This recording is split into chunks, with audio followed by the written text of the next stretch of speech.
Hello, good evening, नमस्कार। आपके अपने चहते यूट्यूब चैनल लर्न विथ आभास से मैं राकेश यादव आप सभी का स्वागत करता हूं। आज की क्लास में हम एक नया प्रकरण या नया टॉपिक समानार्थक प्रतीत होने वाले भिन्नार्थक शब्द के बारे में जानेंगे। और यह एक ऐसा टॉपिक है जिसका ज्ञान सभी छात्र एवं आम नागरिक को भी होना चाहिए कि किस शब्द का प्रयोग कहाँ पर करना है, क्योंकि शब्द विवेक द्वारा ही हम किसी शब्द का उचित प्रयोग कर सकते हैं।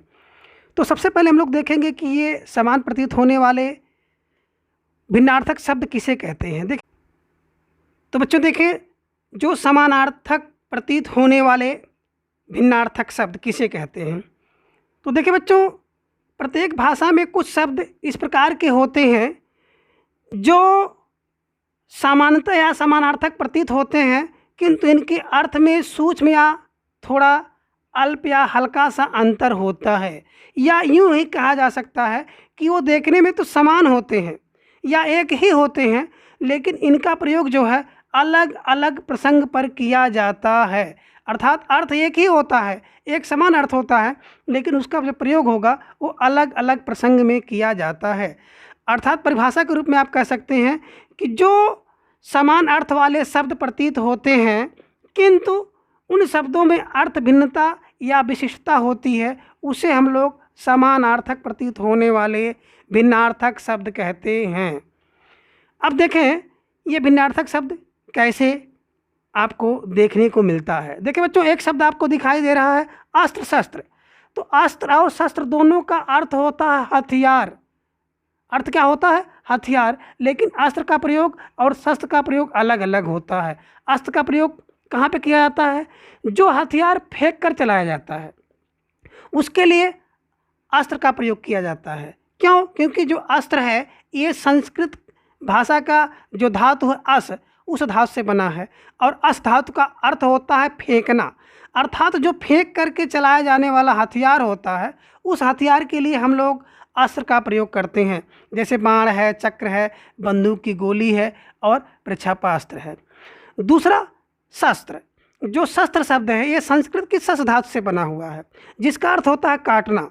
अर्थात वो उन हथियार को या उन शस्त्र को कहते हैं जो हाथ में पकड़ करके काटने के लिए प्रयोग किया जाता है, उसे हम लोग शस्त्र कहते हैं। जैसे चाकू है, छुरी है, कृपाण है या तलवार। तो कहने का आशा ये हुआ कि दोनों का अर्थ तो हथियार ही है, लेकिन दोनों का प्रयोग अलग अलग होता है।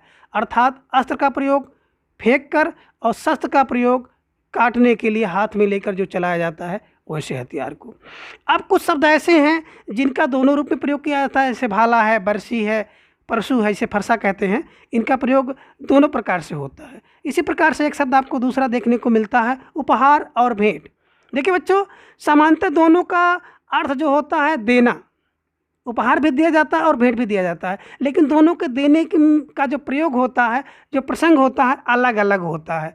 अर्थात उपहार हम किसी को देते हैं तो बड़े प्रेम से और स्नेह से देते हैं। अर्थात अपने से बराबर का या अपने से कोई छोटा व्यक्ति हो, उसे अगर हम कोई वस्तु देते हैं तो उसे कहा जाता है उपहार है। लेकिन अगर हम कोई वस्तु अपने से बड़े को देते हैं तो उसमें आदर और श्रद्धा का भाव होता है, और आदर और श्रद्धा का भाव होने के कारण जब कोई वस्तु अपने से बड़े को दी जाती है तो उसे भेंट कहते हैं। उसे उपहार नहीं बल्कि भेंट कहा जाता है।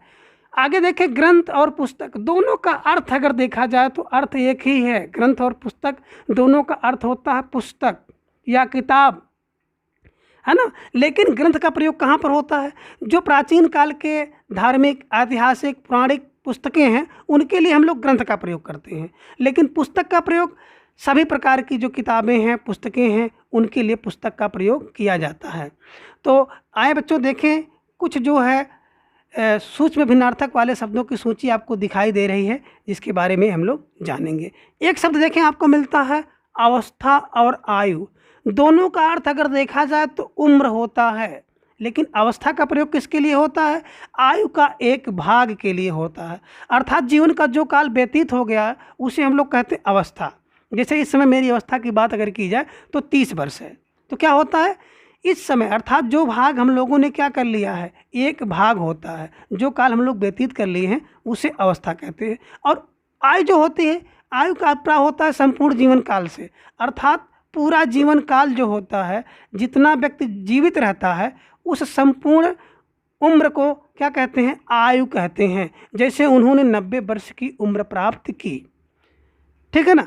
आगे देखें, एक शब्द आपको मिलता है अपराध और पाप। दोनों क्या है, पाप और अपराध दोनों का मतलब क्या होता है, गलत काम करना, उल्लंघन करना। लेकिन कैसा, अगर राजकीय नियमों का आप उल्लंघन करेंगे अर्थात कानून का उल्लंघन करेंगे तो अपराध कहा जाएगा। और आप सामाजिक, धार्मिक या नैतिक किसी नियम का उल्लंघन करेंगे तो उसे कहा जाता है पाप। जैसे अगर आपने क्या किया, गाड़ी स्पीड से चला दी तो उसे अपराध कहा जाएगा, और अगर आपने झूठ बोला तो उसे पाप कहा जाएगा। अगला देखिए, एक शब्द आपको मिलता अर्पण और प्रदान। कहने के लिए दोनों का सामान्य अर्थ जो होता है वो होता है देना, लेकिन अर्पण किसके लिए होता है, जब छोटों द्वारा कोई वस्तु अपने से बड़े को दी जाती है तो उसे कहते हैं अर्पण। अर्थात छोटा व्यक्ति अपने से बड़े व्यक्ति को कुछ दे तो उसे कहते हैं अर्पण। और बड़ा व्यक्ति जब किसी छोटे व्यक्ति को कोई वस्तु दे तो उसे कहते हैं प्रदान करना। जैसे प्रधानाचार्य को अगर हम लोग कोई वस्तु देंगे तो क्या होगा, उनको अर्पण किया जाएगा, और प्रधानाचार्य अगर कुछ छात्र को देंगे तो उसे प्रदान कहा जाएगा। आगे देखें, एक शब्द आपको मिलता है अलौकिक और असाधारण।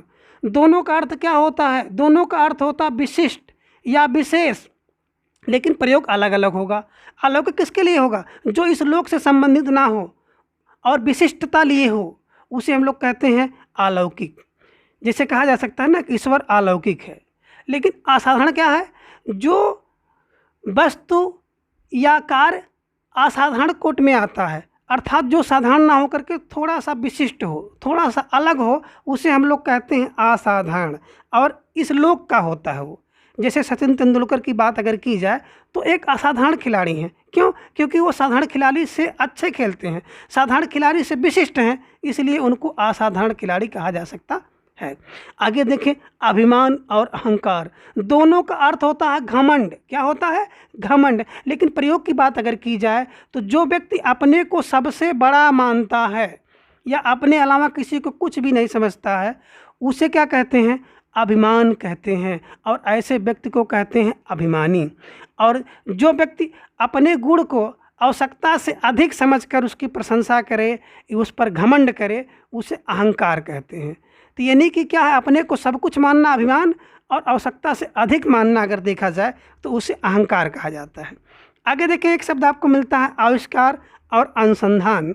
अगर दोनों की चर्चा की जाए तो दोनों का अर्थ होता है खोज, लेकिन प्रयोग की बात अगर की जाए तो जो आविष्कार होता है, किसी नए सिद्धांत की खोज करना ही आविष्कार कहलाता है, उसके आधार पर कोई। लेकिन जब किसी पुराने तथ्य की छानबीन की जाए और कोई निष्कर्ष निकाला जाए तो उसे अनुसंधान कहते हैं। प्रयोग क्या है, दोनों का अर्थ होता है खोज करना, लेकिन नई खोज की जाएगी तो उसे आविष्कार कहा जाएगा, और अगर कोई पुरानी खोज है उसके तथ्यों का निष्कर्ष निकाला जाए तो उसे अनुसंधान कहते हैं। आगे देखें, एक शब्द आपको अनुच्छेद और परिच्छेद मिलता है। तो अनुच्छेद और परिच्छेद दोनों का अर्थ अगर देखा जाए तो साधारण अर्थ में अध्याय होता है, या आप कह सकते हैं पैराग्राफ होता है। लेकिन अगर बात की जाए तो अनुच्छेद का प्रयोग कहाँ पर होता है, पैराग्राफ के रूप में होता है, और परिच्छेद का प्रयोग सर्ग या अध्याय के लिए किया जाता है। और अगला शब्द है अवकाश और छुट्टी। बहुत महत्वपूर्ण शब्द है, इसके अंतर को बारीकी से समझें। अवकाश और छुट्टी दोनों का अर्थ अगर देखा जाए तो छुट्टी का भाव होता है, लेकिन जो अवकाश होता है, किसी कार्य के बीच में जो अंतराल होता है, जो गैप होता है, उसे हम लोग अवकाश कहते हैं। जबकि जो छुट्टी होती है वो किसी कार्य से मुक्ति का भाव होता है, उसे हम लोग छुट्टी कहते हैं। जैसे स्कूल में बीच का जो समय होता है उसे हम लोग कहते हैं मध्यावकाश, और स्कूल से जब मुक्ति होती है तो उसे हम लोग कहते हैं छुट्टी हो गई। आगे देखें, आपको एक शब्द मिलता है सर्ग या अध्याय। दोनों क्या हैं, भाग होते, दोनों का अर्थ होता है भाग। लेकिन अध्याय की बात अगर की जाती है तो गद्य रचनाओं में अध्याय देखने को मिलेगा, और जो सर्ग होता है ये पद्य में होता है।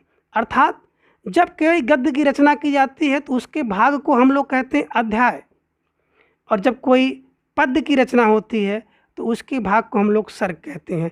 आप कह सकते हैं व्याकरण की पुस्तक में कितने 8 अध्याय हैं, और कामायनी में अगर चर्चा की जाए तो कुल 15 सर्ग हैं। तो आज की क्लास में बस इतना, शेष हम लोग अगले किसी क्लास में चर्चा करेंगे। Thanks for watching.